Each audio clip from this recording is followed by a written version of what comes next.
Okay, I don't want to talk about this. I don't want to talk about him, but I feel that I have to. I don't know. On the one hand, I'm like, should I? Okay, I'm just going to talk about it for a little bit. It is Dylan Mulvaney. We haven't uttered his name in a while, actually, on here because I understand the position of like, why even give him more attention? He's obviously seeking attention. His PR and marketing team obviously want him to be talked about because then he's valorized. And I understand that. But at the same time, he is such a symbol of the depth of depravity of the transgender revolution that I think it's important for us to just check in every now and then. Now, I still have not solved this mystery how sometime last year he not only I've never interacted with him and I've talked about him a few times, but that's it. So, he blocked me. He blocked producer Bree. He also blocked our social media person at the time. And it was so weird because Bree had not been on the show at that point. Our social media girl had not been on the show. Their identities were not public. They didn't have anything in they have private profiles. They didn't have anything on their profile saying that they work for Blaze or work for Relatable. Their handles aren't even their full name. So somehow, like, I think it's the back end of Instagram somehow helped Dylan Mulvaney figure out who exactly is working on my show and blocked them. Isn't that wild? So he's got a lot behind him, and now he has become a pop star. He has a new video called Days of Girlhood. Remember what I said yesterday? Any grown man that is calling him a girl is sus to the nth degree.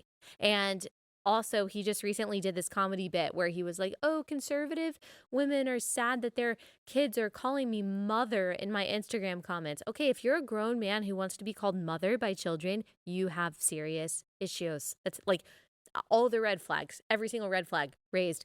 But he's put out this music video, and I'm sorry to curse your ears and eyes, but here is Thought 3. Mom brought me into the world. Sister taught me how to girl. Best friend coached me how to text the boy toy that I'm dating next. Girls who help show me the way. They're why I'm in it, girl, today. These are the days. These are the days. These are the days of girlhood. These are the days. These are the days. These are the days of girlhood. Every night, your eyes are shine, they're all mine. Thick or thin, I'll be alright. Got my dolls by my side. Oh my goodness. I'm not gonna lie, the beat kind of slaps. Like I kind of have it stuck in my head. A little bit. Okay, so let me say a couple nice things. One, the beat slaps. Two, he actually has IRL a beautiful voice. You know, he was on Broadway. He's an actor. That's actually part of why he has been able to don this character of being a girl so easily and seamlessly, and that's how he accomplishes the like doe-eyed poor me persona. But sometimes you see it. Sometimes it comes through and you're like, ugh, ah, scary. So I will say that, like, he actually has a beautiful voice behind all this auto-tune and the computerization of his voice. He has a beautiful, clear Broadway voice. This does a huge disservice to that. But the reason why I want to talk about this is not to like promote him, but I just want to talk about what he thinks and what I think a lot of men who identify as the opposite sex, what they actually think womanhood is. So he's saying these are the days of girlhood. And as you know, he did the whole 365 days of girlhood thing where he went on TikTok and he's had like facial feminization surgery and all of that. So here's what being a girl means to him. And by the way, like also you can just hear in the tune and in the music video that this is supposed to appeal to young girls. So he says Monday, can't get out of bed. Tuesday morning, pick up meds. And then they open a medicine cabinet and you got a bunch of prescriptions. Cursed. Oh my gosh. That's so awful. Wednesday, retail therapy, cash or credit. I say yes. Thursday had a walk of shame. Okay, so being a woman is being a hoe to him and being mentally unwell. So check and check. Okay, didn't even know his name Weekends are for kissing friends. Friday night, all over spins. Okay, Saturday, we flirt for drinks, playing wingman to our twinks. Ugh. Sunday, the Twilight soundtrack. Use my breakdown in the bath. Okay, so mentally unstable, financially irresponsible hoe bags. That's what Dylan Mulvaney thinks that it means to be a woman. Mom brought me into the world, she said, or he said. Sister taught me how to girl. Best friend coached me how to text.